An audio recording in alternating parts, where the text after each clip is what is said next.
दोस्तों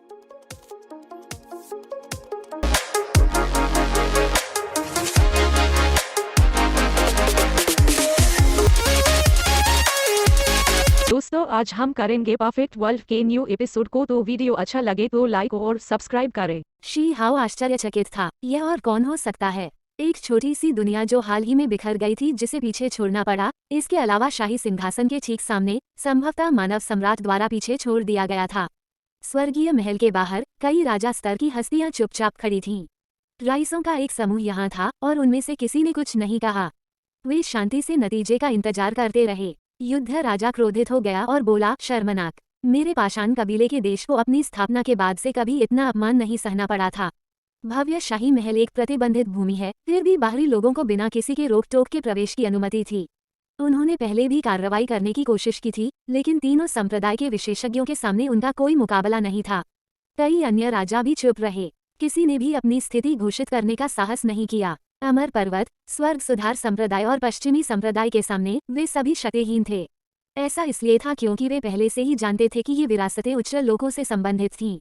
उन्हें अपमानित करने का मतलब महान शक्ति को भी अपमानित करना था। अन्यथा यहाँ राजा स्तर के लोगों के एक समूह के साथ भले ही तीन संप्रदायों ने अपनी शक्ति दिखाई हो, फिर भी वे इस तरह लापरवाही से घुसपैठ करने की हिम्मत नहीं करेंगे। आखिरकार किसी भी सर्वोच्च विशेषज्ञ ने स्वयं को नहीं दिखाया था। राजा स्तर के आंकड़े वर्तमान में शक्ति के उच्चतम स्तर थे। अपमानजनक। एक अन्य राजा स्तर का व्यक्ति भी जोर से चिल्लाया। स्वर्गीय महल मार्शल लॉ के अधीन था, स्टोन कंट्री के लोगों द्वारा नहीं, बल्कि तीन महान संप्रदायों के विशेषज्ञों द्वारा। उन्होंने दूसरों को प्रवेश नहीं करने दिया। वे इस जगह को सील करने और यहाँ के छोटे पत्थर को मारने जा रहे थे। छोटी सी दुनिया के अंदर शी हाओ धीरे धीरे चला, ध्यान से इस जगह को देखा और खोजा। पाषाण सम्राट वास्तव में क्या छोड़ गया? विंग। अचानक छोटी सी दुनिया कांप उठी। एक चमचमाती और पारभासी छोटी सी छाप दिखाई दी। वो एक छोटे से सूरज की तरह शानदार बहुरंगी रोशनी से खिल उठा। यह जमीन की गहराइयों से उठा। यह क्या है? शी हाओ आश्चर्यचकित था। यह छाप बड़ी नहीं थी, केवल अखरोट के आकार की थी। यह पारदर्शी और बेहद खूबसूरत था। इसके चारों ओर अंतहीन क्रूर ऊर्जा छिपी हुई थी और इसके चारों ओर एक रहस्यमय आभा थी। शुभ प्रकाश उमड़ा, जिससे पूरा छोटा सा संसार भर गया। कितना शक्तिशाली खजाना है, कहने की जरूरत नहीं है। जो चीज इस छोटी सी दुनिया को पवित्र और शुभ ऊर्जा से भर सकती थी, वह निश्चित रूप से एक महत्वपूर्ण खजाना थी। क्या यह आकाश को पलट देने वाली प्राचीन खजाने की छाप हो सकती है? शी हाओ का दिल तेजी से धड़कने लगा। जादुई छाप घूम गई। इससे नीचे बिखरी हुई चमक और भी अधिक कोमल हो गई और रहस्यमय आभा और भी अधिक तीव्र हो गई। यह ऊपर से निकला और शी हाओ के सिर के चारों ओर घूमने लगा। शी हाओ के लिए शांत होना मुश्किल था। क्या यह स्टोन कंट्री की संरक्षक भावना हो सकती है? यह बहुत अकल्पनीय और थोड़ा भयावह था। दिव्य प्रहारक पत्थर फुफकारने और कराहने लगा। दूर से लुढ़कते समय वह कांपता और हिलता डुलता था। यह काफी पागलपन भरा लग रहा था, क्योंकि इसमें कहा गया था, समान जाति के किसी व्यक्ति के साथ दुर्व्यवहार करते हुए आप वास्तव में एक कृतघ्न अभागे हैं। आप इसके साथ अशिष्ट व्यवहार नहीं कर सकते। यह एक ऐसा देवता हो सकता है जो स्टोन कंट्री की संरक्षक भावना के रूप में कार्य करता हो। शी हाओ ने गंभीरता से कहा, क्या? रुको, मुझे लगता है मुझे पता है कि क्या हो रहा है। दिव्य प्रहारक पत्थर जाग उठा। वो हवा में उड़ गया और वहां तैरते समय उसने कीमती छाप को ध्यान से देखा। फिर ऐसा लगा जैसे कुछ पता चल गया हो। यह तो बस कुछ बचा हुआ नश्वर शरीर है। मेरी जाति के एक वरिष्ठ के देवता बनने के बाद यह इस पत्थर के रूप को पीछे छोड़ गया। दिव्य प्रहार करने वाला पत्थर अजीब तरह से चिल्लाया। यह लगातार चिल्लाता रहा, तो यह ऐसा ही था। अभी इसके सामने एक अनमोल छाप थी, न कि इसका कुलवासी। प्राचीन काल से लेकर अब तक इस तरह के कुछ ही अजीब पत्थर सामने आए हैं। वे अविश्वसनीय रूप से मूल्यवान खजाने के रूप में जाने जाते थे।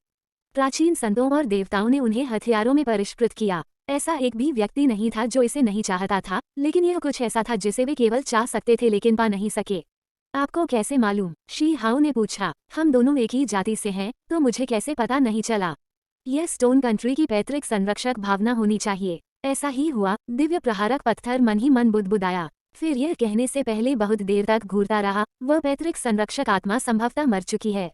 वो इस पत्थर के माध्यम से कई चीजों का अनुमान लगा सकता है, यहाँ तक कि वो यह भी दावा कर सकता है कि संरक्षक आत्मा जो देवता बन गई थी, कई साल पहले ही मर चुकी थी। शी हाओ ने आह भरी। पता चला कि अफवाहें निराधार नहीं थीं। स्टोन कंट्री की प्राचीन संरक्षक भावना पहले ही समाप्त हो चुकी थी। पहले उसे अभी भी कुछ अपेक्षाएं और आशाएं थीं, लेकिन अंततः वे व्यर्थ हो गईं।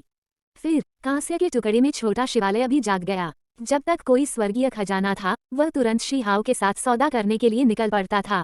हालांकि जो अप्रत्याशित था वह यह था कि जब छोटा शिवालय बहुमूल्य अंतरस्थानिक मामले की सुरक्षा से बाहर आया और उसने इस छाप को देखा, तो यह काफी गंभीर हो गया। शी हाओ ने जैसा सोचा था कि यह कार्य करेगा, यह उससे काफी अलग था। तुम लोग ये नहीं चाहते? शी हाओ ने पूछा, क्योंकि वह समझ गया था कि यह कितना लालची छेद था। यह पहले भी हमेशा उसका फायदा उठाना चाहता था। यह अचानक गंभीर क्यों हो गया? किसी देश की ऊर्जाएं भीतर ही निहित होती हैं।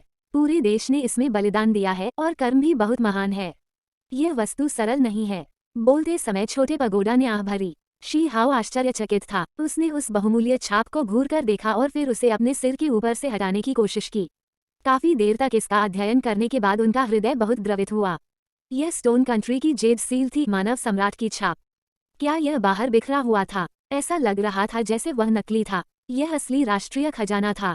छोटे पगोडा ने जो कहा वह गलत नहीं था। पूरे देश ने इसकी पूजा की और बलिदान चढ़ाए, और मानव सम्राट और संरक्षक भावना ने जल्दी से खेती करने के लिए भाग्य ऊर्जा साझा की। उनके अलावा स्वाभाविक रूप से देश का खजाना, शाही छाप भी था। एक निश्चित दृष्टिकोण से इस बहुमूल्य छाप ने जो ऊर्जा एकत्र की वह अन्य मानव सम्राटों या संरक्षक आत्माओं की पीढ़ियों की तुलना में अधिक थी। यह और भी असीम था, क्योंकि यह प्राचीन काल से अब तक संचित था। इसे सदैव पाषाण देश की पूजा और बलिदान प्राप्त हुए थे। भाग्य की ऊर्जा और विश्वास सभी इस छाप में एकत्रित हो गए हैं। यह स्टोन कंट्री द्वारा रचित जादुई कलाकृति है जिसने अनगिनत वर्षों से उनके भीतर विश्वास भर दिया है। छोटे शिवालय ने आह भरते हुए कहा। उसे एक अनोखी प्रकार की शक्ति का एहसास हुआ जो प्राचीन काल से मौजूद थी। इसे लगातार लोगों की पूजा प्राप्त होती रही और सभी प्रकार की रहस्यमयी शक्तियां इसके अंदर समाहित रहीं। इसके भीतर अनंत मात्रा में विश्वास इकट्ठा हो गया था कि अनमोल छाप है। यदि आप केवल इस छाप के साथ एक सर्वोच्च विशेषज्ञ बनना चाहते हैं, तो आप संभवतः तुरंत सफल हो सकते हैं। छोटे शिवालय ने कहा। शी हाओ आश्चर्यचकित हो गए। यह कैसी शक्ति थी? क्या यह मौके पर ही एक सर्वोच्च विशेषज्ञ तैयार कर सकता है?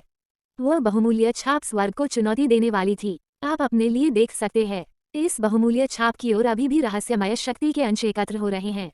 जब तक स्टोन कंट्री के लोग बलि चढ़ाते रहेंगे, रहस्यमय शक्ति बढ़ती रहेगी और उसके शरीर में इकट्ठा होती रहेगी, छोटे शिवालय ने समझाया। बगल से दिव्य प्रहारक पत्थर की लार लगातार बाहर की ओर बहती रही। वह वास्तव में इस छाप को पकड़ना चाहता था और अपनी पूरी ताकत से इसे चबाना चाहता था। इसे एक जादुई कलाकृति माना जा सकता है, लेकिन जरूरी नहीं कि यह पूरी तरह से सही हो। हालांकि यह निश्चित रूप से स्टोन कंट्री का सबसे महत्वपूर्ण खजाना है। यही देश के भाग्य का मूल है। सारी रहस्यमय शक्ति इसके अंदर इकट्ठी है और देश का सारा भाग्य इसके अंदर छिपा हुआ है।